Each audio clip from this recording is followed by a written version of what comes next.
নমস্কার বন্ধুরা, শ্রাবণীর রান্নাঘরে আপনাদের সবাইকে স্বাগত জানিয়ে আমি আবারও একটা রান্নার ভিডিও নিয়ে আপনাদের সামনে চলে এসেছি।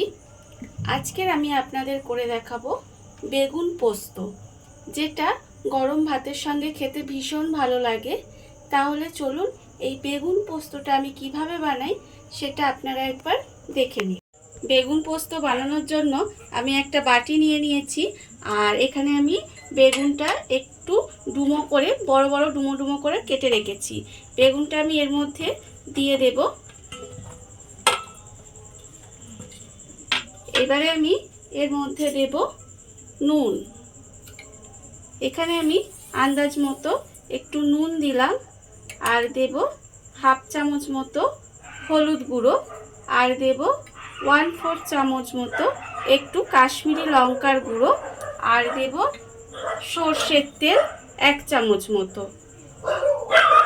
এখানে আমি 2 চামচ সর্ষের তেল দিলাম। দিয়ে এবারে খুব ভালো করে বেগুনটাকে প্রথমে মাখিয়ে নিতে হবে। বেগুনটা আমি এখানে মশলা মাখিয়ে রেখে দিয়েছি। এটাকে 10-15 মিনিটের মতো মাখিয়ে রেখে দিলেই হবে। আর অন্যদিকে গ্যাসটা আমি অন করে নিয়েছি, অন করে একটা কড়া বসিয়ে নিয়েছি। এবারে আমি এর মধ্যে দিয়ে দেব সর্ষের তেল। এই রান্নাটায় সর্ষের তেলটা একটু বেশি লাগে। এখানে আমি প্রায় 5 চামচের মতো সর্ষের তেল দেব। 5 চামচের মতো সর্ষের তেল দিলাম। এবারে তেলটাকে আমাকে একটু গরম হতে দিতে হবে। তেলটা আমার এখানে গরম হয়ে গেছে। এবারে আমি যে মশলা মাখিয়ে বেগুনগুলো এখানে রেখে দিয়েছিলাম, সেই বেগুনগুলো আমি এর মধ্যে দিয়ে একটু লাল করে ভেজে নেব। পুরো বেগুনটা আমি এর মধ্যে দিয়ে দেব। দিয়ে এবারে আমাকে লাল করে একটু বেগুনটা ভেজে নিতে হবে। প্রথমে বেগুনটা আমার এখানে লাল করে ভাজা হয়ে গেছে। এইবারে আমি বেগুনটাকে আলাদা করে তুলে রেখে দেব।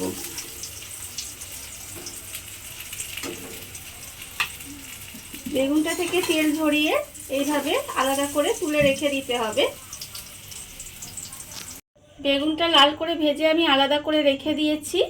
এবারে আমি এখানে নিয়েছি পোস্ত বাটা। এখানে প্রায় 25 গ্রাম মতো আমি পোস্ত বেটে রেখেছি।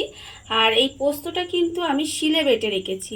তার কারণ হচ্ছে মিক্সিতে অল্প পোস্ত বাটতে একটু অসুবিধা হয়, আর দ্বিতীয় কারণ হচ্ছে শিলে বাটলে এই রান্নাটার টেস্টটা কিন্তু ভীষণ ভালো হয়।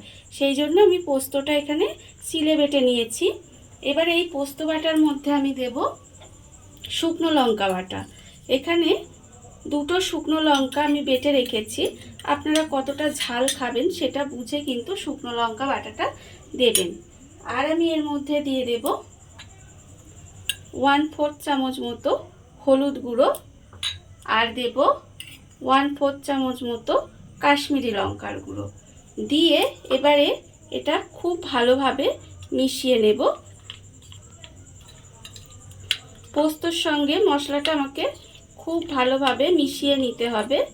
মিশিয়ে নিয়ে এবারে এখানে যে আমি বেগুন ভাজার তেলটা রেখে দিয়েছিলাম, সেই বেগুন ভাজার তেলের মধ্যে এই মশলাটা আমি দিয়ে দেব। বেগুন ভাজার তেলে আমি মশলাটা দিয়ে দিলাম। দিয়ে একটু মশলাটা নেড়ে চেড়ে নেব। আর আমি এর মধ্যে দিয়ে দেব আন্দাজ মতো নুন, আর দেব চিনি। নুনটা আমি এখানে অল্প দিলাম, তার কারণ বেগুন ভাজায় আমার নুন দেওয়া আছে, তাই আমি এখানে অল্প নুন দিয়েছি। দিয়ে এবারে খুব ভালোভাবে এটা একটু মিশিয়ে নিতে হবে। নুন চিনিটা দিয়ে ভালোভাবে একটু মিশিয়ে নিয়েছি মশলার সঙ্গে। এবারে আমি এর মধ্যে দিয়ে দেব যে পোস্তর বাটিটা ধোয়া একটু জলটা এর মধ্যে আমি দিয়ে দিলাম। দিয়ে এবার এটা খুব ভালোভাবে মিশিয়ে দেব। মিশিয়ে এবার একটু এটাকে ফুটতে দিতে হবে। বাটি ধোয়া জলটা দিয়ে আমি একটু গ্রেভিটা ফুটতে দিয়েছি। ফুটতে দেওয়ার ফলে গ্রেভিটা একটু ঘন হয়ে গেছে। এবারে আমি এর মধ্যে দিয়ে দেব যে বেগুনগুলো আমি লাল করে ভেজে রেখেছিলাম, সেই বেগুনগুলো আমি এর মধ্যে দিয়ে দেব। বেগুনগুলো আমি এর মধ্যে দিয়ে দিলাম।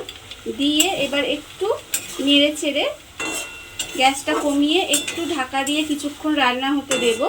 দিলেই কিন্তু আমার বেগুন পোস্ত রেডি হয়ে যাবে। আর এটা রান্না করতে বেশি মশলাও লাগে না, আর সময়ও খুব কম লাগে, কিন্তু খেতে ভীষণ ভালো হয়। আপনারা বাড়িতে বানাবেন, দেখবেন ভালো লাগবে। এবারে আমি গ্যাসটা কমিয়ে একটু ঢাকা দিয়ে রান্না করে নেব কিছুক্ষণ। ভাজা বেগুনটা দিয়ে গ্যাসটা কমিয়ে প্রায় 5 থেকে 7 মিনিট মতো একটু ঢাকা দিয়ে রান্না করে নিয়েছি। রান্না করে নেওয়ার ফলে কিন্তু আমার বেগুন পোস্ত রেডি হয়ে গেছে। এইবারে আমি একে একটু সাজিয়ে গুছিয়ে আপনাদের সামনে নিয়ে চলে আসছি। দেখুন বন্ধুরা, বাড়িতে থাকা মাত্র কয়েকটি উপকরণ দিয়ে কত সুন্দর একটা বেগুন পোস্ত রেডি হয়ে গেছে। আপনারা দেখতেই পেলেন, এটা দেখতে যতটা সুন্দর হয়েছে খেতে কিন্তু তার থেকেও সুন্দর হয়। আর এই ভিডিওটা যদি আপনাদের ভালো লেগে থাকে তাহলে লাইক করবেন, কমেন্ট করবেন আর সাবস্ক্রাইব করবেন আমার চ্যানেলকে। আজ এই পর্যন্ত, নমস্কার।